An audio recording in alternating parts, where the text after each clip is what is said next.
अस्सलाम वालेकुम।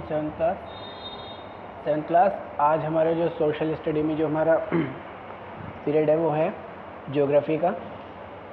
ज्योग्राफ़ी में हम पहला चैप्टर पढ़ेंगे जिसका नाम है एनवायरनमेंट। एनवायरनमेंट क्या होता है? एनवायरनमेंट की डेफिनेशन ये रही। Environment is our basic life support system. It provides the air we breathe, the water we drink, the food we eat, the land where we live. यानी जो हमारे आसपास की चीज़ें हैं ना, जो हमारे आसपास के सब माहौल है, उसे हम कहते हैं एनवायरनमेंट। चैप्टर पढ़ेंगे। After the long vacation when Ravi started going to school again, he noticed that only playground next to his school was dug up. People said that a huge building with many flats will be constructed there. Ravi was almost in tears when he realized that big playground with its soft grass, marigolds and butterflies is gone forever. He shared his feeling with his classmates in his assembly. The principal too sadly observed, "See how our environment is changing." इसमें एक बताया गया है कि जब रवि अपने school जाना शुरू करता है फिर से गर्मियों की छुट्टियों के बाद, तो वो क्या देखता है कि जो उसके पास प्लेग्राउंड था खेलने वाला, जिसमें वो पहले खेला करता था, उसमें क्या है, उसमें बहुत बड़ा गड्ढा हुआ है और वहाँ के लोगों ने उसे बताया कि वहाँ पर एक बिल्डिंग बनेगी। तो ये सुन के रवि सैड हो जाता है। तो वहाँ पर प्रिंसिपल असेंबली में कहते हैं कि देखिए हमारा एनवायरनमेंट कैसे चेंज हो रहा है। In the class Ravi asked his teacher what is environment. तो रवि पूछता है अपने टीचर से कि एनवायरनमेंट क्या है। तो अब एनवायरनमेंट को हम पढ़ेंगे थोड़ा सा। टीचर बताते हैं कि whatever you see in your surrounding it is the environment. तो टीचर कहता है whatever you see in your surrounding, यानी जो भी तुम्हारे आसपास तुम देखते हो ना, वो एनवायरनमेंट होता है। तो रवि कहता है कि that means the school building, tables, chair in the classroom, even the open field, the road, the garbage, my friends, all a parts of environment. तो रवि पूछता है कि जो आसपास की चीज़ होती है वो हमारा एनवायरनमेंट होता है, चाहे वो हमारा स्कूल हो या फर्नीचर्स हो या मेरे दोस्त हो या कोई भी हो। तो टीचर कहता है कि हाँ, ये सब हमारे एनवायरनमेंट का हिस्सा हैं। लेकिन some subjects created by nature, for example mountains, river, trees, animals, other made by people, for example roads, cars, clothes and book। लेकिन इसमें दो चीज़ें आती हैं। एक तो वो जो हमारी नेचर ने बनाई है, यानी प्रकृति ने हमें बना कर दी है। दूसरी जो इंसानों ने बनाई है, यानी कि जो ह्यूमन मेड हैं, जिन्हें हम कहते हैं मानव निर्मित चीज़ें। एक तो होती हैं प्राकृतिक चीज़ें, एक होती है मानव निर्मित चीज़ें। फिर आगे पढ़ेंगे। Ravi, Paramjit, Jessie, Mustafa, Asha were all excited about making the list why is our environment changing. तो यहाँ पर ये लोग एक लिस्ट बना रहे हैं कि हमारा एनवायरनमेंट क्यों चेंज हो रहा है। Asked Iqbal, it is all because our needs. तो इकबाल ने कहा कि बिकॉज ये सब हमारी नीड्स की वजह से, यानी हमारी ज़रूरतों पूरी करने की वजह से हमारा एनवायरनमेंट चेंज हो रहा है। इसके बाद पढ़ेंगे हम नेक्स्ट पेज। यहाँ पे हम समझेंगे कि एनवायरनमेंट के कंपोनेंट्स क्या क्या होते हैं, यानी एनवायरनमेंट किन किन चीज़ों से मिलकर बना होता है। ये पूरा का पूरा हमारा एनवायरनमेंट है, यहाँ से लेकर यहाँ तक का हमारा पूरा एनवायरनमेंट है। इसके तीन कंपोनेंट्स होते हैं। एक तो होते हैं ह्यूमन मेड, यानी कि जो इंसानों ने चीज़ें बनाई हैं। एक होती है नेचुरल चीज़ें, यानी जो प्रकृति ने हमको पहले से ही बना कर दी हैं, उसमें हम कुछ नहीं करते। तीसरी होते हैं हमारे खुद ह्यूमंस, यानी कि जो इंसान होते हैं, वो भी हमारे एनवायरनमेंट का हिस्सा होते हैं ना। एक तो ह्यूमन मेड थिंग्स, यानी जो इंसान बनाते हैं। दूसरी नेचुरल थिंग्स, जो प्रकृति बना कर देती है। तीसरे खुद इंसान होते हैं, जो प्रकृति का हिस्सा होते हैं। इसके बाद हम पढ़ेंगे इसमें ह्यूमन मेड में क्या क्या आता है, नेचर मेड में क्या क्या आता है और ह्यूमंस में क्या क्या आता है। जो नेचुरल चीज़ें होती हैं वो है एक तो पानी, यानी जो हमारी झील, तालाब, समुद्र वगैरह होते हैं, ये हमारे नेचर मेड होते हैं, नेचुरल होते हैं। हवा भी इंसान ने बनाता, हवा भी प्रकृति की बनाई हुई चीज़ है। लैंड, यानी कि जो ज़मीन है, जो हमारे पहाड़ हैं, मैदान हैं, माउंटेन्स हैं, ये सब भी, और जो लिविंग थिंग्स हैं यानी कि जो जीव जंतु हैं, जो जानवर हैं, जो पशु पक्षी हैं, वो सब भी नेचर बनाती है। दूसरा कंपोनेंट है एनवायरनमेंट का ह्यूमन मेड, यानी जो इंसान बनाता है। इसमें सबसे पहले आती हैं बिल्डिंग्स, यानी कि जो घर मकान ऊंचे ऊंचे होते हैं वो, पार्क, जो हम आसपास पार्क देखते हैं वो जो इंसान बनाता है, ब्रिज, रोड्स, माउंटमेंट्स और इंडस्ट्रीज, यानी जो स्मारक इंसान बनाता है, ऊंची ऊंची बिल्डिंगें बनाता है, रोड्स बनाता है। इंडस्ट्रीज यानी कि कारखाने, फैक्ट्रीज वगैरह जो इंसान द्वारा बनाए जाते हैं उन्हें कहते हैं ह्यूमन मेड। तो नेचुरल और ह्यूमन मेड दो चीज़ें हो गई है। तीसरी चीज़ आती है हमारी ह्यूमन, यानी कि खुद इंसान। इंसान भी एनवायरनमेंट का हिस्सा है, जैसे नेचुरल चीज़ें एनवायरनमेंट का हिस्सा हैं, ये सब ह्यूमन मेड चीज़ें एनवायरनमेंट का हिस्सा हैं, वैसे ही ह्यूमन भी एनवायरनमेंट का हिस्सा है। ह्यूमन में सबसे पहले क्या आता है, एक अकेला इंसान यानी इंडिविजुअल, फिर उसकी फैमिली, फिर उसकी कम्युनिटी, फिर उसका रिलीजन, फिर एजुकेशनल जहाँ पे वो पढ़ाई लिखाई होता है, फिर इकोनॉमिक जो बैंक वगैरह होते हैं हमारे, और पॉलिटिकल सिचुएशन यानी एक देश, एक कंट्री, एक स्टेट, इस तरह से मिलकर, ये सब मिलकर हम पूरा का पूरा एनवायरनमेंट क्रिएट करते हैं। अब क्या है इसमें, नेक्स्ट चीज़ है हमारी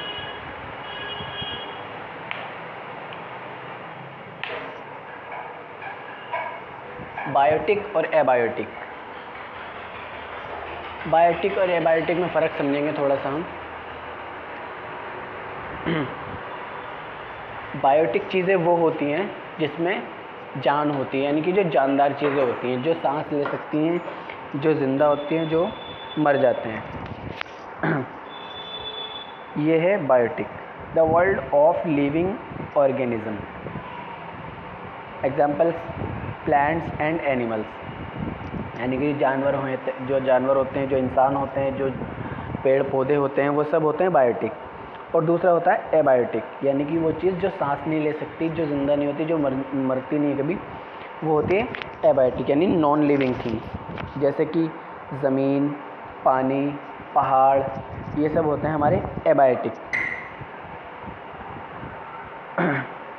From the above conversation, you understand that the place, people, things, and nature that surround any living organism called environment. It is combination of natural and human-made phenomena. While the natural environment refers to both biotic and abiotic conditions existing on the earth. यानी कि जो प्रकृति होती है वो हमें abiotic और biotic दोनों तरह की चीज़ें देती है।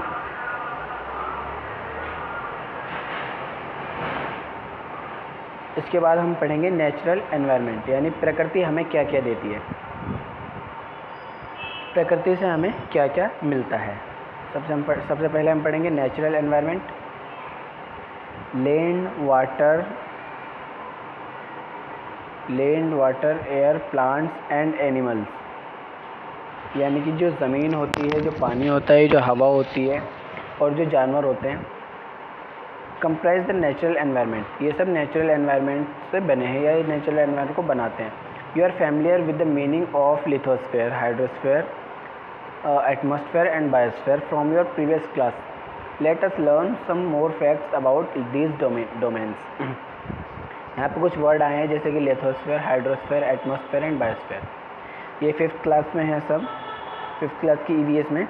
तो इनका मतलब क्या होता है, इनका मतलब अभी हम पढ़ेंगे।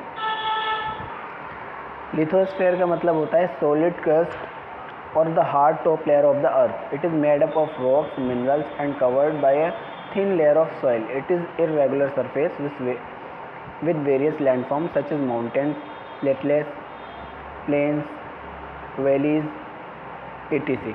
Landforms are found over the continents and also on the ocean floors. Lithosphere is the domains that provide us forest, grassland for grazing, land for agriculture, and human settlement. It is also source of mineral wealth. यानी यहाँ पे क्या बताया गया है, यहाँ पे ये बताया गया है कि लिथोस्फीयर जो होता है ना, वो होती है बेसिकली हमारी ज़मीन। जितना भी हिस्सा हमारा ज़मीन के ऊपर आता है वो होती है लिथोस्फीयर। लिथोस्फीयर के नीचे क्या होता है, लिथोस्फीयर के नीचे पहाड़ होते हैं, या चट्टानें होती हैं जो हमारी ज़मीन के अंदर होती हैं, उसके ऊपर एक मिट्टी की परत होती है जैसे हम देखते हैं नॉर्मल फर्श वगैरह। उसके बाद उस पर घास वगैरह होती है। फिर जितनी भी ज़मीन की चीज़ें आती हैं, यहाँ पे हम देखेंगे लिथोस्फीयर यहाँ पे दिया हुआ है, थोड़ा सा बड़ा करके देखेंगे। ये लिथोस्फीयर यानी कि जो ज़मीन का जितना भी हिस्सा होता है, चाहे उसमें जंगल हो, ग्रास हो, एग्रीकल्चर के लिए ज़मीन हो, माउंटेन हो, पहाड़ हो, कुछ भी हो, वो हमारा सब का सब लिथोस्फीयर में आता है। इसके बाद आता है हमारा लिथोस्फीयर के बाद आता है हाइड्रोस्फीयर। लिथोस्फीयर हमने पढ़ा कि ज़मीन का जितना भी हिस्सा आता है वो सब लिथोस्फीयर में आता है। जंगल, पहाड़, माउंटेन्स या जो भी चीज़ें होती हैं जो ज़मीन पे होती हैं। दूसरा है हमारा हाइड्रोस्फीयर, वो है ये। हाइड्रोस्फीयर का मतलब होता है जितना भी पानी से जुड़ी हुई चीज़ें हैं, चाहे वो कुछ भी हो। It comprise various source of water and different types of water bodies like rivers, lakes, seas, ocean etc। यानी कि नदी, झील, तालाब, समुद्र, महासागर, जितनी भी चीज़ें पानी से जुड़ी हुई होती हैं वो हमारी हाइड्रोस्फीयर में आती हैं। ये आपको हाइड्रोस्फीयर का एक चित्र दिख रहा है यहाँ पे, यानी एक नदी जा रही है यहाँ पे, ये सब आएगा हाइड्रोस्फीयर में। जो भी पानी से जुड़ी हुई चीज़ होगी, चाहे वो छोटी सी नदी हो, छोटी सी झील हो, तालाब हो या बहुत बड़ा समुद्र हो, वो सब उसको हम कहते हैं हाइड्रोस्फीयर। फिर आता है हमारा एटमॉस्फेयर। एटमॉस्फेयर क्या होता है हमारा, डेफिनेशन पढ़ेंगे इसकी एक बार। The atmosphere is the thin layer of air that surround the earth. The gravitational force of the earth hold the atmosphere around it. It protects us from the harmful rays and scorching heat of the sun. It consists of numbers of gases, dust and water vapor. The changes in the atmosphere produce changes in the weather and climate. Atmosphere क्या होता है, atmosphere होता है हमारी जो हवा के ऊपर की परत जो होती है, जो हमारी अर्थ को, जो हमारी पृथ्वी को प्रोटेक्ट करती है। किससे, जो सूरज से गर्मी आती है उससे, और जो सूरज से जो रेज़ होती हैं, ख़तरनाक जो रेज़ होती हैं, जो किरणें आती हैं, उनसे हमारी हिफाजत करती है। क्या, एटमॉस्फेयर। जो यहाँ पे इसका एक देखेंगे इसको एक बार, एटमॉस्फेयर ये रहा। जो ऊपर की जो लेयर होती है, जो हमें कवर करके रखती है सूरज की गर्मी से और उसकी हीट से और उसकी जो ख़तरनाक रेज़ निकलती हैं उससे, उसको हम कहते हैं एटमॉस्फेयर। यानी हवा में होती है वो, उसमें बहुत सारी गैसेस होती हैं और हवा की एक पतली सी लेयर होती है जिसको हम कहते हैं एटमॉस्फेयर। नेक्स्ट है हमारा biosphere. Plants and animal kingdom together make biosphere or the living world. It is a narrow zone of the earth where land, water and earth interact with each other to support life. अच्छा, biosphere क्या होता है? Biosphere होता है जहाँ पे ज़िंदा चीज़ें रहती हैं, यानी जानवर रहते हैं, पेड़ पौधे रहते हैं और इंसान रहते हैं। और ये कहाँ मिलती है हमें? ये मिलती है हमें ज़मीन के और आसमानों के बीच में जो जगह होती है जहाँ पे जानवर, इंसान, पेड़ पौधे हमें मिलते हैं, उसे हम कहते हैं बायोस्फीयर। ओके, तो बायोस्फीयर, एटमॉस्फेयर, हाइड्रोस्फीयर और लिथोस्फीयर क्लियर हो गया होगा आपका। इसके बाद नेक्स्ट हम पढ़ेंगे व्हाट इज़ इकोसिस्टम। इकोसिस्टम क्या होता है? At an NCC camp that Ravi's class was attending, Jesse exclaimed, "What a heavy downpour!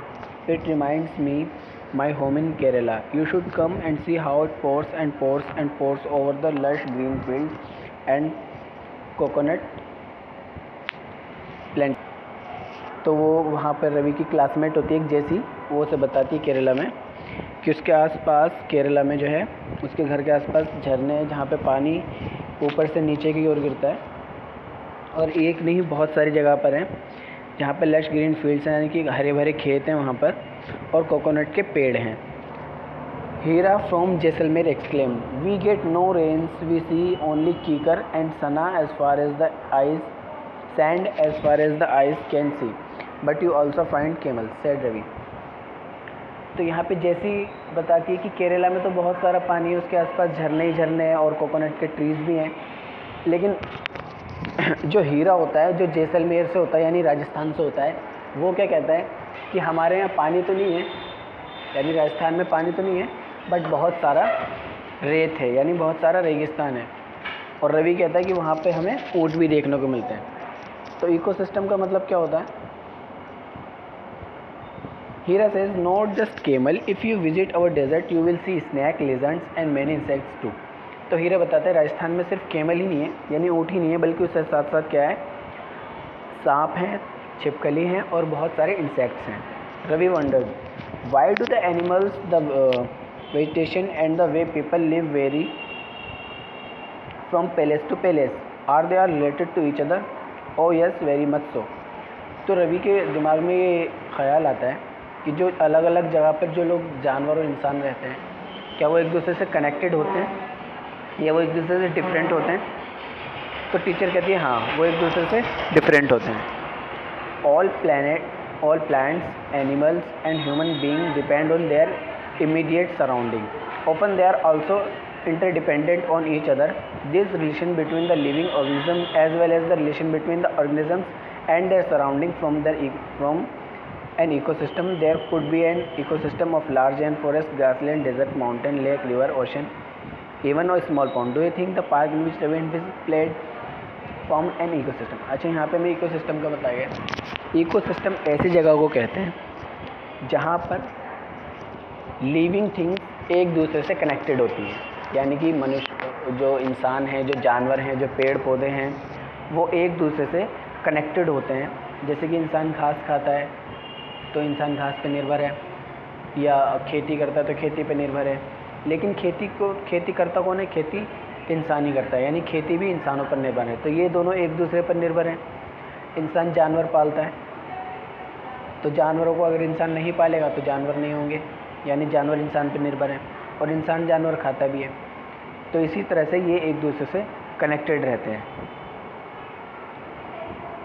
यहाँ पे हमें इकोसिस्टम की डेफिनेशन देखने को मिलेगी। ये it is ecosystem, it is a system formed by the integration of all living organism with each other and which the physical and chemical factors of the environment in which they live, they all link by transfer of energy and materials. तो ecosystem में क्या होता है, जितनी भी जानदार चीज़ें होती हैं, यानी कि जिनके अंदर जान होती है, वो एक दूसरे से जुड़ी हुई होती हैं और वो मिलके अपना एक छोटा सा सिस्टम बनाती हैं, जिसको हम कहते हैं ecosystem. Human environment, human being interact with the environment and modify it according to their need. Early humans adapted themselves to the nature surrounding. They led a simple life and fulfilled their requirements from the nature around them. With the times need grows and became more worted, humans learn new ways to use change environment. They learn to grow crops, domesticate animals and lead a settled life. The wheel was invented, surplus food was produced, barter system emerged, trade was started and commerce developed. Industrial revolution enabled large scale production, transportation became faster, information revolution made communication easier and speedy across the world. तो यहाँ पे हमें बताया गया है human environment, यानी कि जो इंसानों का वातावरण है वो कैसे चेंज होता है, कैसे चेंज हुआ था। जो सबसे प्राचीन मनुष्य थे, उन्होंने अपने जो आसपास का एनवायरनमेंट था, जो आसपास की चीज़ें थीं, उसको अडॉप्ट कर लिया था। वो गुफा में रहते थे, जंगलों में रहते थे, पेड़ की खाल पहनते थे, जानवरों की खाल पहनते थे, कच्चा ही मांस खाते थे। लेकिन उसके बाद क्या हुआ, धीरे धीरे मानव ने डेवलपमेंट करना शुरू किया। उन्होंने अपनी ज़रूरत के मुताबिक जो एनवायरनमेंट है उसमें चेंज करना शुरू किया। उसके बाद क्या हुआ, they led a simple life and fulfil requirement from the nature around them. With times, जैसे जैसे वक्त बढ़ा वैसे वैसे उन्होंने खेती करना शुरू किया, फसलों को उगाना शुरू किया, और इसके साथ साथ आग जलाने का आविष्कार किया। धीरे धीरे जंगल कटने लगे और पहिए का आविष्कार हुआ। इंसानों ने एक जगह से दूसरी जगह सफ़र करना शुरू कर दिया। तो इंसानों की जैसे जैसे ज़रूरतें बढ़ती गई, वैसे वैसे उन्होंने क्या करा, एनवायरनमेंट में चेंज करना शुरू कर दिया, यानी अपनी ज़रूरत के मुताबिक एनवायरनमेंट में चेंज करना शुरू कर दिया। इसके बाद क्या हुआ, इसके बाद एक हमारे सामने चीज़ आती है बार्टर सिस्टम। बार्टर सिस्टम होता है, आजकल तो हम क्या करते हैं, अगर हमें कुछ चीज़ चाहिए होती है तो हम पैसे देकर कुछ भी चीज़ ख़रीद लेते हैं। लाइक किसी को जूते चाहिए तो वो जूते वाले की दुकान पर जाता है, उसको कुछ पैसे देता है और ख़रीद लेता है। या फिर हमें खाने की कुछ चीज़ चाहिए तो हम खाने वाले की दुकान पर जाते हैं और चीज़ ख़रीद लेते हैं। लेकिन पहले क्या होता था, पहले जब पैसे का आविष्कार नहीं हुआ था या फिर हमारे सामने पैसे जैसे कुछ चीज़ नहीं थी, तो उसके बदले क्या करते थे, हम सामान के बदले सामान ख़रीदते थे। यानी अगर किसी को जूते चाहिए तो वो, और किसी को गेहूँ चाहिए तो जूते वाला जाएगा गेहूँ वाले के पास और गेहूँ वाला जाएगा जूते वाले के पास। दोनों एक दूसरे से चीज़ें शेयर कर लेंगे, यानी एक्सचेंज कर लेंगे। अगर जूते वाले को मान लीजिए कपड़े चाहिए और कपड़े वाले को जूते चाहिए तो ये दोनों एक दूसरे से चीज़ें एक्सचेंज कर लेंगे। लेकिन इसमें एक प्रॉब्लम थी बार्टर सिस्टम में कि अगर जूते वाले को कपड़े तो चाहिए लेकिन कपड़े वाले को जूते नहीं चाहिए बल्कि उसको खाने की चीज़ चाहिए, तो यहाँ पे मसला अटक जाता था, यहाँ पे थोड़ी प्रॉब्लम होती थी। इसलिए बार्टर सिस्टम के बाद हमारे सामने क्या है, ट्रेड स्टार्टेड हुआ, यानी व्यापार, यानी मनी, पैसों का चलन सामने आया हमारे सामने। इंडस्ट्रियल रेवोल्यूशन हुई, यानी कि फैक्ट्रियाँ लगी बड़ी बड़ी, उनमें बहुत बड़ा माल एक साथ बनने लगा, बहुत सारे इंसानों को रोज़गार मिलने लगा। ट्रांसपोर्टेशन बिकम फास्टर, और एक कार का आविष्कार हुआ, हवाई जहाज़ का आविष्कार हुआ। ट्रांसपोर्ट इधर से उधर जाना बहुत तेज़ हो गया। पहले जहाँ पानी के जहाज़ से 1-2 महीने लगते थे कहीं जाने में, अब वहाँ सिर्फ 3 या 4 घंटे में लोग जाने लगे। कम्युनिकेशन ईज़ियर हो गया, लोग एक दूसरे से जल्दी कनेक्ट होने लगे। इंटरनेट जब से आया, जहाँ पहले किसी से बात करने के लिए ख़त लिखना पड़ता था, अब उसी जगह पे फ़ोन का इस्तेमाल करना शुरू कर दिया लोगों ने। तो ये क्या हुआ, ये ह्यूमन एनवायरनमेंट है जो ज़रूरत के मुताबिक, ह्यूमन अपने नीड के मुताबिक एनवायरनमेंट में चेंज करता रहा और आज वो इतना आगे चला गया। Have you ever thought why you love eating A juicy watermelon in summer and hot roasted peanuts in winter? A perfect balance is necessary between nature and human environment. Human must learn to live and use their environment in harmonious way.